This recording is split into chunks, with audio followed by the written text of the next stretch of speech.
If you're like me, you've got contacts in every single possible format. Email, Facebook, LinkedIn, and Twitter. And it's becoming harder and harder to stay on top of them.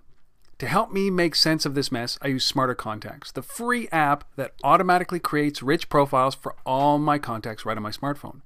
The thing I love most about this app are the rich profiles it creates. I can see photos, job titles, company details, and updates from social networks all in one place, all in context. This is a free app and available on all mobile platforms. Head to www.untether.tv/smarter to download it today.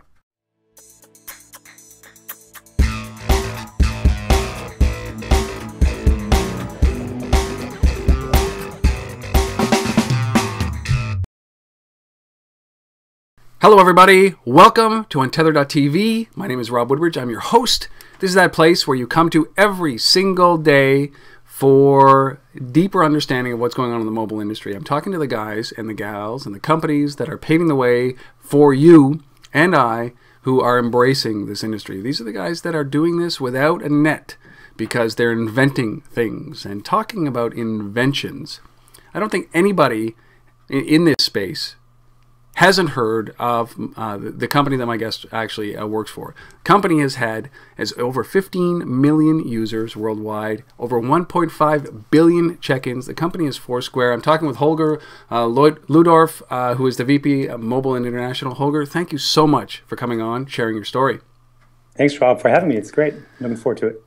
Well, so gotta ask right off the front here. How did you end up? How did you get to Foursquare? You got a great past. You got a great company pedigree. What was it about Foursquare that brought you there? Right. Yeah, it kind of came out of nowhere, to be honest. I was already a heavy Foursquare user very early on.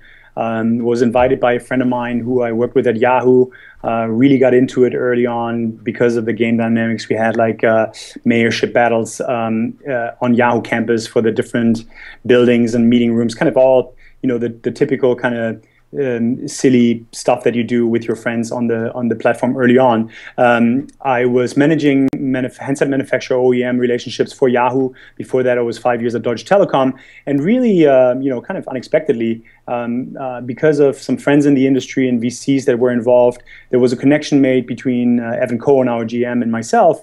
And it looked like Foursquare at the time was basically looking at a business development person to manage the partnerships with handset manufacturers, mobile carriers internationally, as well as kind of some of the platform players like the Google Android team and Apple and so forth. And they found me, and I was very excited when they called, and it was kind of a no-brainer for me to join the team when they decided to make me an offer. So how small was the team at that point when you joined? I think around 20 people. Okay, so it was like, so you're right at the very beginning of this. Yeah, I didn't want to move away from San Francisco, so fortunately, jointly, we decided to actually start a presence here, which since then grew to about 25 people today here in San Francisco, and we're still hiring a ton of engineers, always looking for great talent. You can also obviously work for us in our headquarters in New York. But I did spend the first 3 months of my tenure at Foursquare in New York every week, flying out on a red-eye Sunday night, just to kind of be with the team, really understand everything. And I certainly now feel, I'm part of that early core team, which is really exciting. But, quite honestly, we're now at, I think, just over 100 people. We're at this point where we still pretty much everybody knows each other, but we're becoming a big company now. So we're going through all the struggles, but I think so far, the team and especially our execs have done a great job in holding it all together. It's great. So you guys are obviously known for the check-in. Foursquare is maybe I wouldn't say a victim of your own success, but as you try to morph, because you guys are going through a transition from kind of the check-in to discovery, is what I've seen, is that a lot of emphasis, a lot of competition in that space, but a lot of emphasis on discovering what's around with you now that you've got these kind of 1.5 billion marker points and all of the input from the user base. What is that like, that transition from the check-in world to the discovery world and kind of maturing beyond what you guys started at? Yeah, I think it's exciting. I mean, what happened over the last 2 years or so is that we grew from a few thousand users, really friends of Dennis and Naveen in New York, to over 15 million users today. And those 15 million users have generated more than 1.5 billion check-ins so far. I think what we were known for initially was purely the checking, letting your friends know where you are, kind of finding out where your friends are relative to you, also the game dynamics, winning badges and mayorships and so forth. But I think what people are now doing, what we see very clearly, from our, mobile client usage, is that more and more people come back to Foursquare to use our Explore functionality to get local recommendations that are based on kind of the recommendation of people's social graph. Right? People are starting to use our lists more and more. They want to kind of explore cities. They want to use the deal aspect and kind of leverage the specials that local merchants are offering. So we're going definitely through a transition phase where the users are basically realizing the values that are sitting on top of the check-in, and we at the same time from our side are trying to do a good job educating users on what those things are, and it kind of all comes together right now. It's great. How much education do you guys have to put into this? I mean, it's one thing.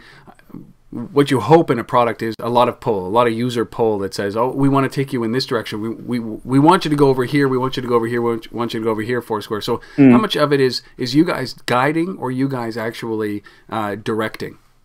Right. I think there is definitely some guiding going on. We, are trying to, give this message basically very, very clearly in the press. We are also tweaking the product so that it becomes much more obvious, what those additional values are. We are, for example, trying to emphasize things like Explore and the lists and the specials within the application to kind of make it more obvious, when in the past those were kind of less obvious, I guess, and so people were using more of the check-in functionality. But so there's part of it is kind of tweaking the product. Part of it is actually educating the users out there through our website and through the press. But then I guess the users really themselves kind of start realizing what's going on, and there's a good amount of word of mouth as well. To be honest, I think it's going to take some time. I think when companies are going through a transition phase, when their product morphs into something bigger, probably slightly more complex but slightly more valuable, this always probably takes months, maybe a year or so or more. But it's just something that we've started a few months back, and it's going to take us a little while longer. But I think we're on a good path.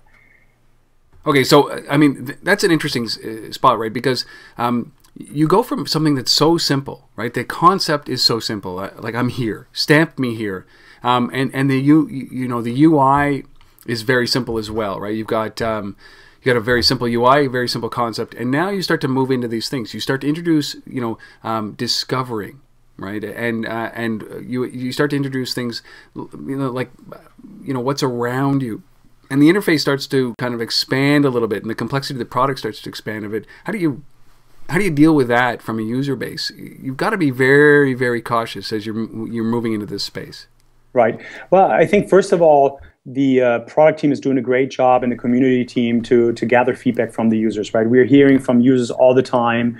We are talking to our merchants. We are, having regular contacts with users, and users are actually volunteering to provide us with information. So, we have a good ear on the ground in how ready our users are and what they're looking for. That's the first thing.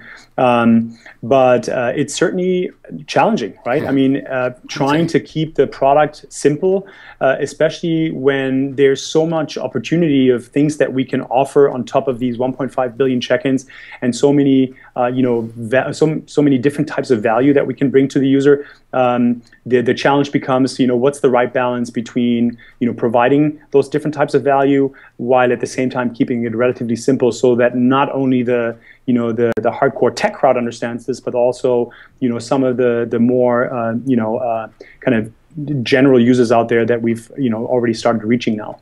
It's definitely a challenge. So, big challenge, obviously. But what it seems to me is that you guys have moved from really a mobile-only solution, right? Which is literally the Foursquare application. That's what you did. Your website wasn't as rich as it is now, but you started to incorporate what you were doing on the mobile device on the website, like the explore function. What's the reasoning for that? Was there demand from your user base? Yeah, absolutely. I think the mobile client is obviously perfect to look for local recommendations in the moment when you're out and about. But a lot of our users wanted to use the same functionality to maybe plan their Saturday or plan what they were going to do tonight for dinner. Kind of, it's basically more of a planning functionality than kind of in the moment, what should I do right now type scenario. And so that's when we that's why we launched Explore for the Web just a few weeks back. I think you will see more of that type of experience going forward. But yes, I mean, a lot of the things are already on our roadmap, but we have a very clear path of when to introduce what, and a lot of that is based on how ready we think the users are, and secondly also how ready the technology is to really support this, right? Because there's certainly the handset technology that needs to be ready. We weren't able to introduce radar before iPhone launched the region monitoring on their platform, just because of battery drain and so forth. But also we had to have a certain number of users and a certain number of check-ins to get that right social signal in order to make valuable recommendations based on people's social graph. So kind of all of those things have to come together to make certain product components work, and our product team with Dennis at the helm are doing a great job at that. I got to ask, when you start to look at this thing, was there a threshold? I mean, you were there early on, 20 people. Was there a threshold where you could start thinking about certain levels of service or levels of product or additions to the product? Like, at 1 million users, you could do this. At 10 million, you could do this. At 15 million? Or was it just kind of an organic piece where it just made sense? Yeah, very much organic. I don't, I think we have a fairly clear idea of what we're doing over the next 3 to 6 months. I think beyond that, we have a ton of ideas of where we can take the product. But I think the whole local mobile space is so new. There's so much education that has to be done. Technology will evolve. People will have to overcome privacy concerns, which I think we're handling really well.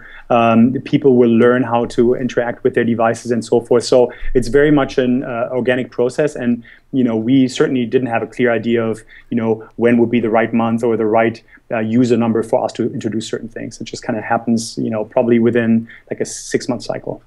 I'm always amazed, Holger, and maybe you are. You come from Yahoo. It's a big enough company. Deutsche Telekom is a big enough company. But when you look around and you start to think about the influence and the impact that a small company, and 100 people is small, right? That Foursquare has been able to do simply because of its reach. It touches 15 million people from a single product. Doesn't that blow you away sometimes? You just think every day. I mean, we are, including with Dennis and Naveen, our founders, we're excited about every great message that we're getting from our users. How we kind of help them connect with long lost friends, or help them leverage a totally unexpected deal somewhere. When we hear about those things on Facebook, on Twitter, through our own channels, we still get so excited about it, right? Nobody would have expected 2 years ago that we would be at this point as well. So, the entire team kind of rides on this excitement, and it's kind of the fuel that, keeps the team going. But just today, somebody told me that they had their car repaired at a repair shop in LA, and because of a special 50% off for the first time, they saved like $150 because of Foursquare. They tweeted it out and let us know that way. Those kind of stories are amazing.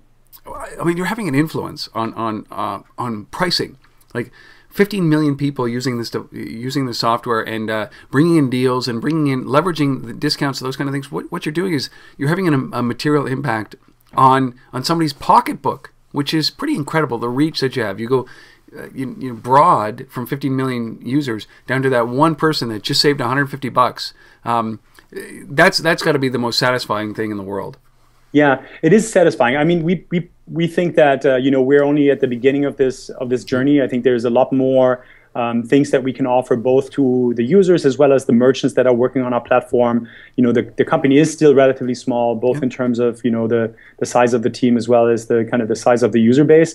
But you're absolutely right. It's very, very exciting. Not just the users are excited about the different types of values that we're bringing to the table, but the merchants are starting to really get excited about the ability to basically use Foursquare for capacity management, for offering deals, for driving new customers into stores, for driving loyalty and so forth. So yeah, we couldn't be happier right now.